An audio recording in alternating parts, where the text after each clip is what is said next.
भरा और शोभा अपरंपारा, वो परम धाम है हमारा, वो परम धाम है हमारा। आँखा भरी नहीं, मोजो भरी नहीं, गुरुदेव भजन नहीं, जानी तनी नहीं। आँखा भरी नहीं, मोजो भरी नहीं, गुरुदेव भजन नहीं, जानी तनी नहीं। चरण छोएरा निर्मल हात अगाडि बढाउँदछु, चरण छोएर निर्मल हात अगाडि बढाउँदछु। श्रद्धाको फुल भक्तिको माला प्रेमले चढाउँदछु, श्रद्धाको फुल भक्तिको माला प्रेमले चढाउँदछु। आँखा भरी नै मुटु भरी नै गुरुदेव हजुर नै, जानी तनी नै। आँखा भरी नै मुटु भरी नै गुरुदेव हजुर नै, जानी तनी नै। ज्योति बनेर युग युगसम्म सन्देश पाइरहूँ, ज्योति बनेर युग युगसम्म सन्देश पाइरहूँ। लाखौँ डुबेका आत्मा भवसागर पार करूँ, लाखौँ डुबेका आत्मा भवसागर पार करूँ। आँखा भरी नहीं, मुटु भरी नहीं, गुरुदेव हजुर जानी तनी। आँखा भरी नहीं, मुटु भरी नहीं, गुरुदेव हजुर जानी तनी। आत्मा परात्मा ती दिव्य वाणी सर्वत्र फैलिरहूँ, आत्मा परात्मा ती दिव्य वाणी सर्वत्र फैलिरहूँ। साक्षात् गुरु परब्रह्म हाम्रा सूर्य जै चम्किरहूँ, साक्षात् गुरु परब्रह्म हाम्रा सूर्य जै चम्किरहूँ। आँखा भरी नै मुटु भरी नै गुरुदेव हजुर जानी तनी नै। आँखा भरी नै मुटु भरी नै गुरुदेव हजुर जानी तनी नै। बोलो कृष्ण कन्हैया लाल की।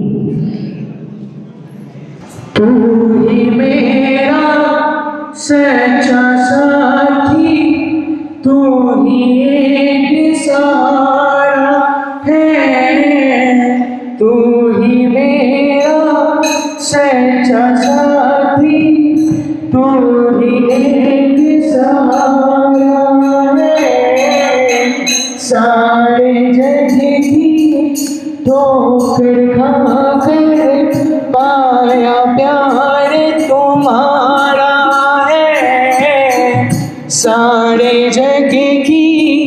ठोकर खाकर पाया प्यार तुम्हारा है।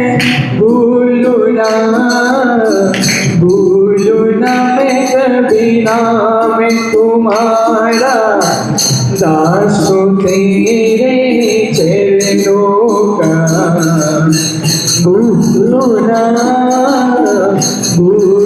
ना मैं कभी नाम तुम्हारा, दास तेरे चरणों का। ओ गाना गाना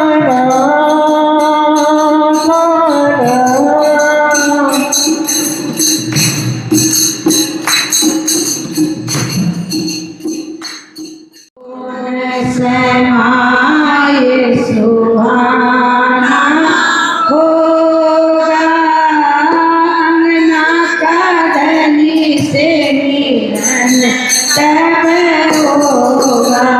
कौन समाये सुहाना होगा, अंगना का धनी से मिलन तब होगा। जब सारे मिट जाएंगे, ओ जब सारे मिट जाएंगे और आनंद ही आनंद होगा। कौन समाये सुहाना होगा, अंगना का धनी से मिलन जब होगा। अंगना का पिया से मिलन जब होगा। बट पीपल की चौकी पे हम फिर से झूला झूलेंगे। बट पीपल की चौकी पे फिर से झूला झूलेंगे।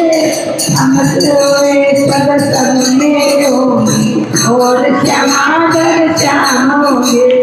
हम रोए सब संग में होंगे और श्यामा दर श्यामोगे। कोए कोए नजर में होगा, कोए कोए नजर में होगा। अंगना का धनी से मिलन जब होगा, अंगना का धनी से मिलन कौन समाये सुहाना होगा, अंगना का धनी से मिलन जब होगा। अंगना का पिया से मिलन जब होगा।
बंदो सतगुरु चरण को करो धनि प्रेम प्रणाम। अशुभ हरण मंगल करना श्रीदेव चंद्र जी नाम। श्री प्राणनाथ निज मूलपति श्री मेहराज सुनाम। तेज कुंवरी श्यामा युगल को पल पल करूं प्रणाम। मंगल कृष्ण प्रणाम है मंगल धर्म प्रकाश। मंगल सुंदर साथ है मंगल धाम उजास। मंगल सुंदर साथ है मंगल धाम उजास। बोलो वृंदावन बिहारी लाल की, सदगुरु महाराज की, श्री प्राणनाथ प्यारे की, महारानी बाईजुराज की, महाराजा छत्रसाल की, गुरुजी मंगलदास महाराज की, श्री कृष्ण प्रणामी धर्म की, तीनों पुरी धाम की, सर्व सुंदर साथ की। उपस्थित धर्मप्राण शिरोमणि सुंदर साथ जी, माताएं बहनें भाइयों, आज का पावन पर्व ऐसे तो 5 दिवसीय तिहार का कार्यक्रम चल ही रहा है। तिहार को त्योहार भी कहा जाता है। हिंदी में त्योहार, त्योहार का मतलब उत्सव होता है और उसी को नेपाली में तिहार कहते हैं। पर दोनों का मतलब एक ही है कि एक उत्सव से हम लोग जुड़ रहे हैं। तो देखिए, ये त्योहार शुरू हुआ जिस दिन कुत्ते की पूजा की गई ना, कुकुर तिहार, क्योंकि वो भी घर की रक्षा करता है, अपने मालिक को पहचानता है और लोग उसको बहुत प्यार और स्नेह देते हैं। विदेशों में लोग कुत्ते से बड़ा प्यार करते हैं, पर हम लोग उस कुत्ते को ड्यूटी पे रखते हैं, घर के अंदर नहीं रखते, बाहर ही उसके लिए जगह बनाते हैं। पर एक दिन साल में एक दिन उसको माला पहना करके, अच्छा खाना खिला करके उसकी पूजा की जाती है। ये है प्राणियों की रक्षा करो, क्योंकि प्राणियों की वो तो एक सिंबल है, एक उदाहरण है कुत्ता, पर समस्त प्राणियों की रक्षा करो, ये शिक्षा उस तिहार के माध्यम से हम लोग पाते हैं। फिर गाय तिहार है तो गौ माता की रक्षा करो, बैल का है तो बैल की रक्षा करो, और दीपावली है तो लक्ष्मी जी की पूजा करके धन धान्य से संपन्न हो जाओ। मात्र लक्ष्मी जी नहीं, घर में जो माता बहन है उनको भी लक्ष्मी रूपा समझ करके उनका भी आदर सम्मान किया करो। और उसके बाद फिर ये लक्ष्मी पूजा के दूसरे दिन ये गोवर्धन पूजा, अन्नकूट कहते हैं ना, क्योंकि आप देखिए कि ब्रजमंडल में लक्ष्मी पूजा होती थी। लक्ष्मी पूजा में भी मिठाइयाँ बनती थी और सब लोग लक्ष्मी की पूजा किया करते थे। पर उसके दिन सारे ब्रजवासी इंद्र की पूजा करते थे, लक्ष्मी पूजा के दूसरे दिन। तो दूसरे दिन भी मिठाइयाँ बनने लगी। तो श्री कृष्ण ने पूछा, 7 साल के थे उस समय श्री कृष्ण, तो कृष्ण ने पूछा कि अरे मैया, ये मिठाइयाँ क्यों बन रही है आज? लक्ष्मी पूजा तो हो गई, फिर आज भी आप मिठाइयाँ बना रही हो? तो कहा, आज हम ब्रजवासी इंद्र की पूजा करते हैं। तो कहा इंद्र की पूजा क्यों करते हैं? वो जल बरसाते हैं, तो वो तो उनका धर्म है, आप पूजो ना पूजो वो तो जल बरसाते रहेंगे। तो मैया ने कहा ये लंबी चौड़ी तुम्हारी बातों का जवाब देने के लिए मेरे पास समय नहीं है, मैं तो मिठाइयाँ बनाने में व्यस्त हूँ, जाओ बाबा से जा कर के पूछो।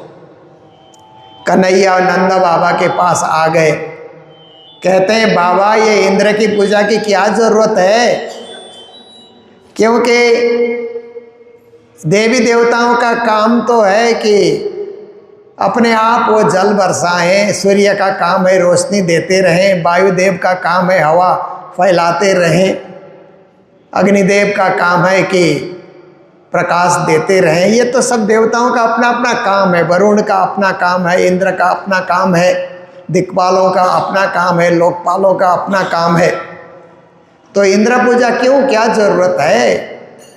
कहा इंद्र की पूजा करते हैं तभी तो वर्षा करते हैं, तभी ब्रज में हरी हरी घास उग करके आती है, वर्षा होने से गैया चरती है तो अच्छा दूध देती है, और कन्हैया को माखन, गाय दूध देती है तो कन्हैया को माखन खाने को मिलता है।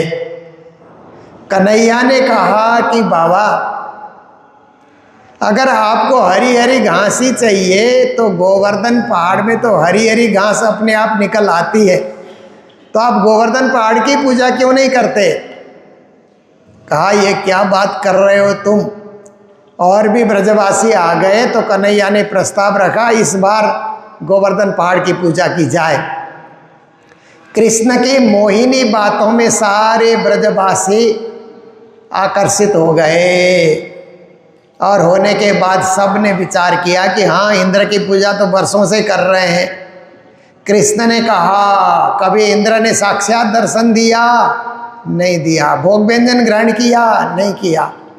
तो इस बार देखना गोवर्धन भगवान की पूजा करना, गोवर्धन पहाड़ के दर्शन भी देंगे और भोग व्यंजन भी ग्रहण करेंगे।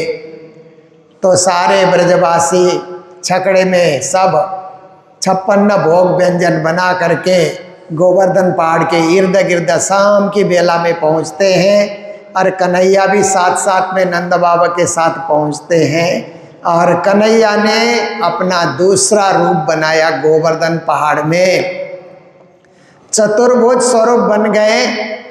और इधर से छोटे 7 साल के कन्हैया कहते हैं अब फूल चढ़ाओ, फल चढ़ाओ, नैवेद्य चढ़ाओ, आरती करो, श्री गोवर्धन महाराज तेरे माथे तिलक विराज रहे, भजन भी गाते रहो, गोवर्धन की करो। देखो प्रकट हो गए हैं, 4 भुजा के साथ प्रकट हो गए, इधर से बता भी रहे हैं और उधर से स्वयं चतुर्भुज होकर के सब पूजा को ग्रहण भी कर रहे हैं। तो होने के बाद कहा अब जो भी 56 भोग बना करके लेकर के आए हो गोवर्धन भगवान को चढ़ाओ। सब ने थालियां आगे आगे की ब्रजवासियों ने।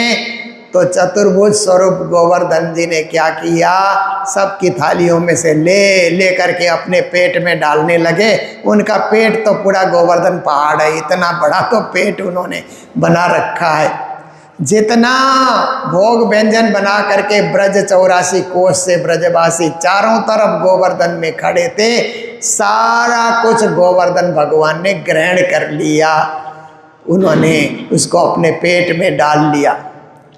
तो फिर ब्रजवासी कहते हैं कि कान्हा कान्हा, लगता है कि हमने कभी इनकी पूजा नहीं की, इसीलिए वर्षों से भूखे लगते हैं। देखो खाए जा रहे हैं, हमारे लिए कुछ प्रसाद भी नहीं छोड़ रहे हैं, हम लोग भी तो भूखे हैं। सुबह से हम लोगों ने पूजा करने का भाव लेकर के कुछ खाया पिया भी नहीं है, और कुछ प्रसाद तो बचना चाहिए हमारे लिए। तो कन्हैया ने कहा कि क्यों नहीं, आप सबके लिए भी उतना ही प्रसाद बचेगा जितना आपने गोवर्धन भगवान को चढ़ाया है। फिर ब्रजवासियों ने आंखें बंद की, आंखें खोली तो थालियों में उसी तरह मेवा मिष्ठान्न पकवान उनका भरा हुआ है। सब प्रसन्न हो गए कि अब तो हमारे लिए भी प्रसाद उन्होंने बहुत बचा दिया, धन्य है गोवर्धन भगवान, धन्य है। ऐसा करके सब लोग फिर मेवा मिष्ठान्न पकवान बांट करके एक दूसरे खा रहे थे। इतने में नारद जी ने जाकर के इंद्र को कहा कि कृष्ण ने तो तुम्हारी पूजा बंद करा दी और गोवर्धन पहाड़ की पूजा करा रहे हैं कृष्ण, इसलिए तुम्हारी पूजा बंद हो गई। तो इंद्र को बड़ा गुस्सा आया। अपने सांवर्तक नाम के मेघ गणों को उन्होंने कहा कि ब्रजवासियों को डुबो दो, इतना जल बरसाओ कि जो मेरी पूजा छोड़ करके पहाड़ की पूजा करने लगे उनको पानी से डुबो दो, महाप्रलय कर दो।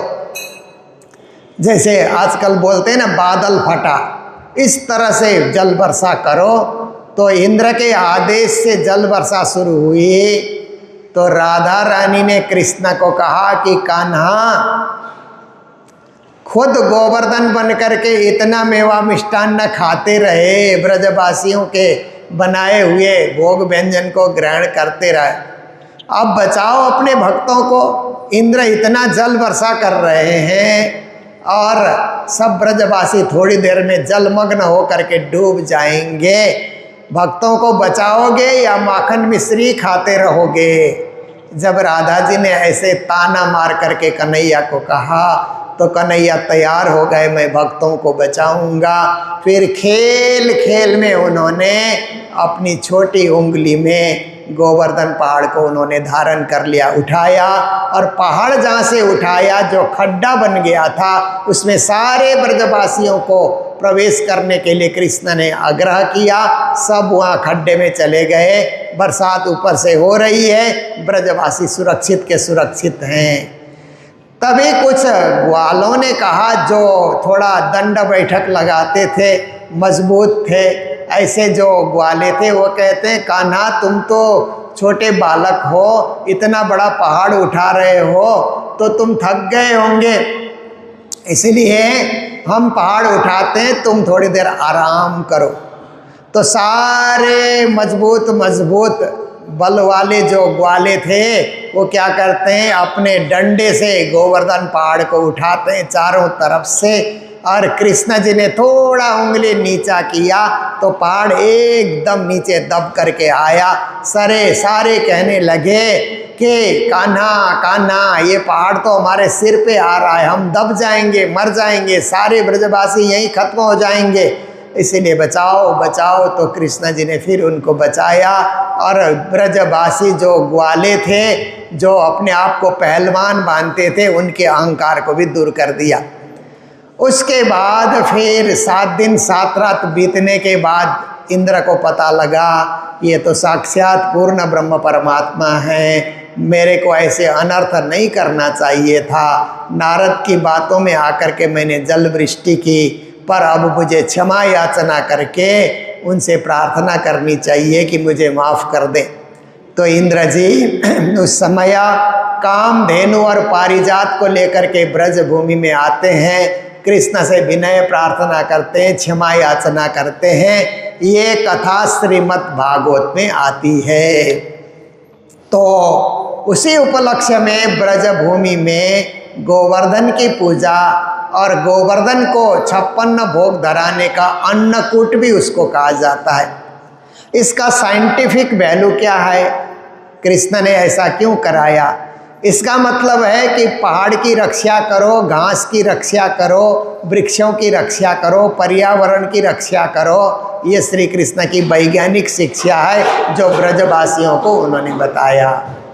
और दूसरी बात क्या है कि ये 56 भोग धराने की परंपरा क्यों रखी कि धरती माता कितने सारे अन्न पैदा करती है ना, वो इकट्ठा ही अन्न एक बार सब लोगों को देखने को मिले और धरती माता की कद्र करने लगे लोग कि धरती माता है कि इतना कुछ हमें अन्न फल फूल दे रही है। एक साथ देखेंगे तो धरती माता के कमाल का पता लग जाएगा और धरती माता की सुरक्षा करेंगे, संरक्षा करेंगे और धरती को उर्वरा बना करके रखेंगे।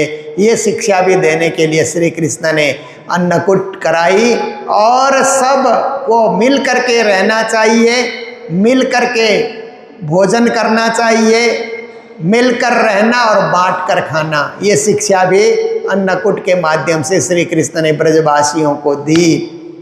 तो ये परंपरा प्रणामी धर्म प्रणामी संप्रदाय से कैसे जुड़ा कि महामते प्राणनाथ जी ने वाणी में कारी कामरी रे मोको प्यारी लागी तू सब सिनगार को शोभा देवे मेरा दिल बाजा तुझ सो गोवर्धन को ढांपिया एक बूंद न हुआ दखल आग लोहा पानी प्रलय की सोस लिया सब जल कारी कामरी रे मोको लागी प्यारी लागी तू।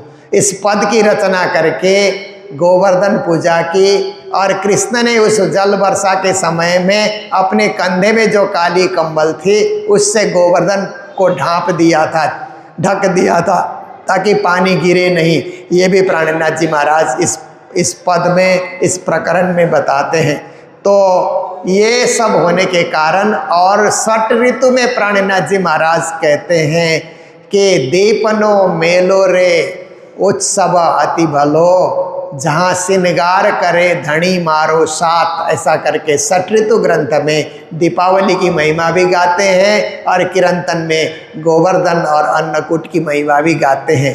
इसीलिए प्रणामी परंपरा में ये पर्व मनाया जाता है। और गुरुजी मंगलदास ने इस पर्व में रोचकता देने के लिए गोवर्धन का प्रतीक के रूप में हम लोग जो है एक छोटा सा यहाँ पर नमूना गोवर्धन का बना करके गुरुजी के समय से ही सिर पे धारण करके कारी कामरी रे मोको प्यारी लागी तो नाचते हुए हम लोग आरती करते हैं और गोवर्धन सिर में धारण करने का अनुभव भी करते हैं। और थोड़ी देर में 56 भोग और अन्नकूट का भोग व्यंजन भी हम लोग धराएंगे।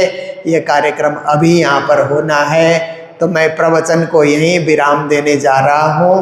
तो ये 56 भोग बनाने में हमारे मंदिर के पुजारी जी गगन जी, महावीर जी और हमारे सत्संग प्रेम मंडली की सभी माताएं, विशेष करके बिमला जी के नेतृत्व में ये कार्यक्रम होता है।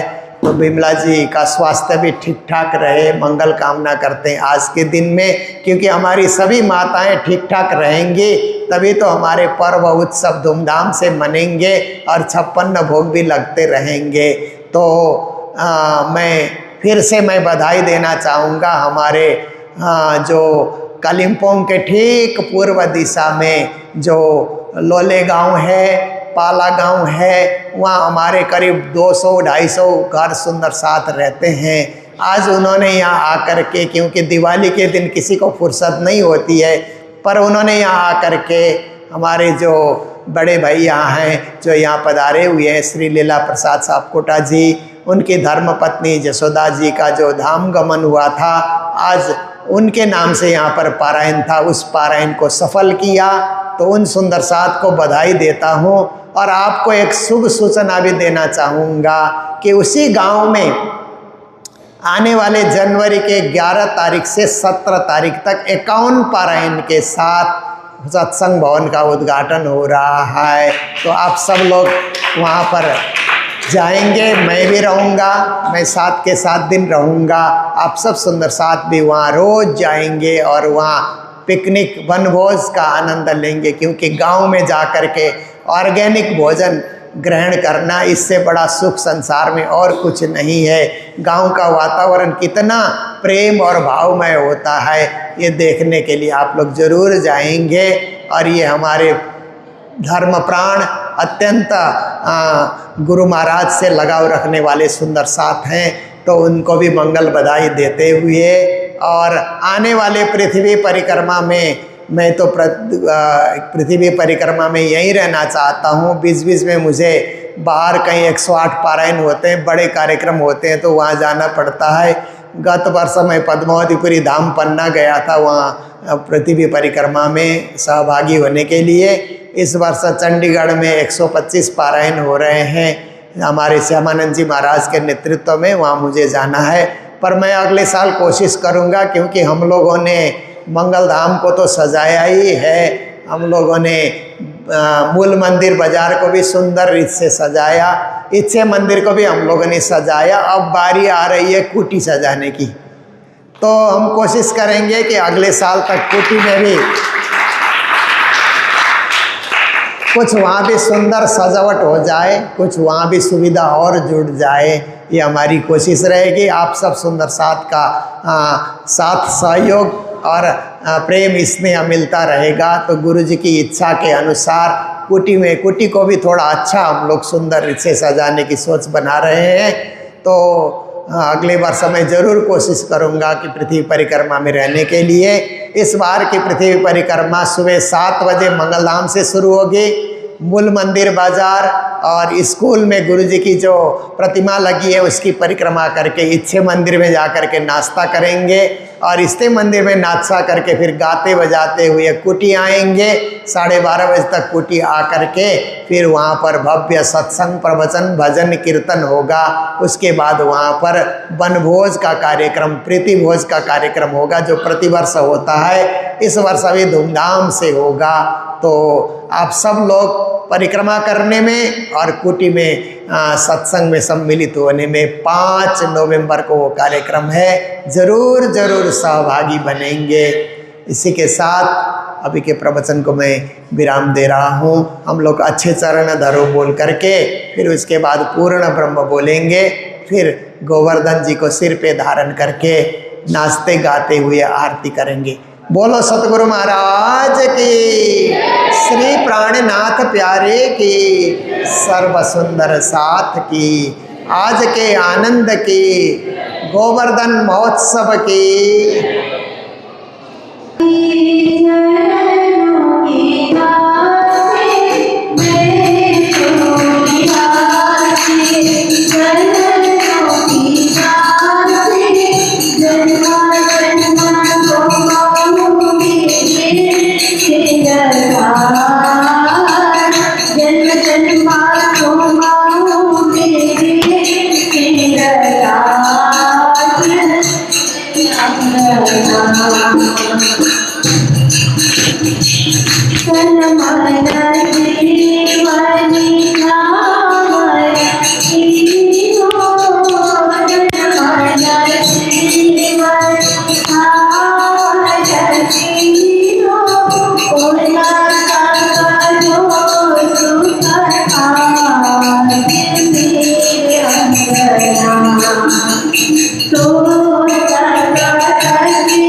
कृष्ण कन्हैया लाल की कालिका हरी रे कालिका हरी रे हमको प्यारे कालिका हरी रे कालिका हरी रे हमको प्यारी लागी तो कालिका हरी रे कालिका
सात कोस की है परिक्रमा, सात कोस की है परिक्रमा, सात कोस की है परिक्रमा।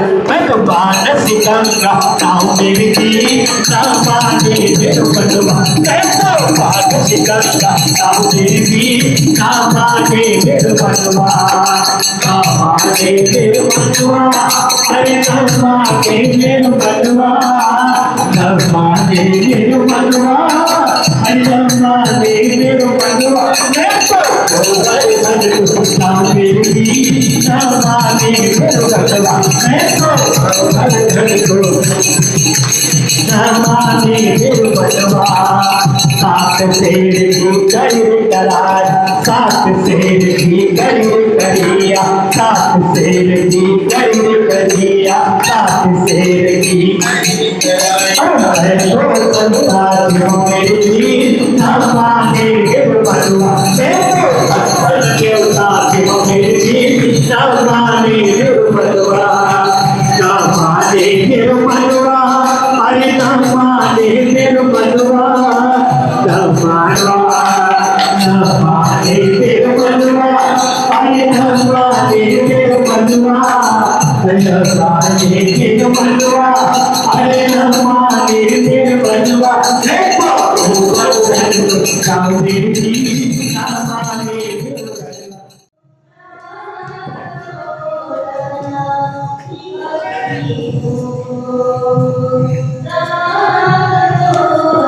राम सुंदर साथ जी। आज मैं मंगलधाम परिवार की तरफ से मैं आप सभी को गोवर्धन पूजा की हार्दिक मंगलमय बधाई और शुभकामना देना चाहता हूं। और आप देख ही सकते हैं हमारे मंगलधाम परिसर जो मंगलधाम वाटिका है वो किस प्रकार से तैयार की गई है दिवाली के उपलक्ष्य में। आप ये देखिए एकदम चमकता हुआ जो हम कह सकते हैं प्रकाश के भीतर में हमारा मंगलधाम सुसज्जित हुई है। आप इस तरफ भी देख सकते हैं किस तरह से हम मंगलधाम को सजा करके रखे हैं। तो आज विशेष रूप से हम यहाँ पर गोवर्धन पूजा को समर्पित करने के लिए आए हैं, उनको मनाने के लिए आए हैं। तो गोवर्धन पूजा क्या है? सबसे पहले हम मंगलधाम के परिसर पर भीतर मंदिर की जो मूल दरवाज़ा है इससे भीतर जाएंगे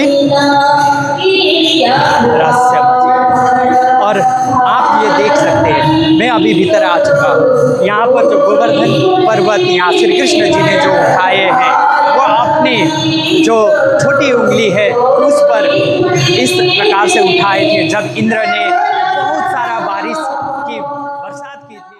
वो परम धाम है हमारा, वो परम धाम है हमारा।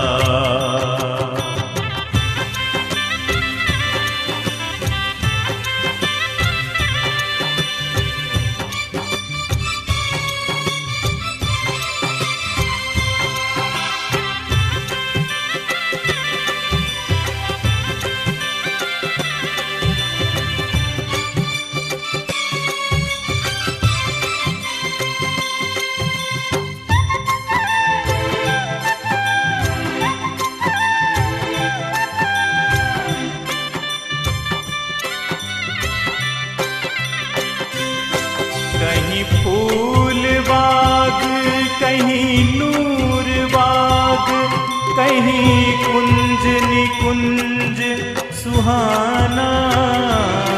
कहीं फूल बाग